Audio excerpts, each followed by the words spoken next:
Les denrées ont augmenté, les usines ont été pillées. C'était très très compliqué pour les Tourquenois, même si effectivement c'était pas le front.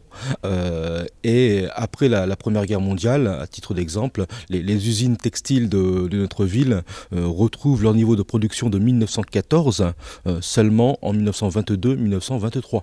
Et comme toute ville qui avait plus de 10 000 habitants, la ville de Tourcoing a mis en œuvre un plan de reconstruction et d'embellissement de la ville pour effectivement non seulement effacer les dommages de la guerre si possible, en tout cas matériels, mais également se projeter vers l'avenir.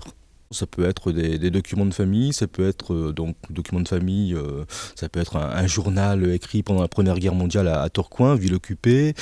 Ça peut être une photo de famille qui avait été exilée dans un camp et retenue en otage. Ça peut être une photo de la libération de Tourcoing.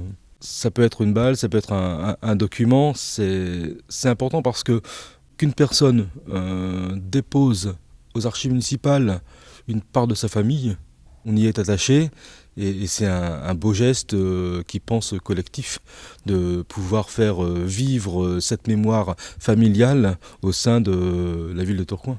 Jusqu'à quand ? Tout le temps.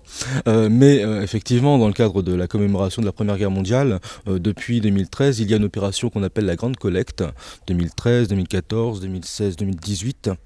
Et donc cette grande collecte, c'est dans les archives municipales, dans les archives départementales.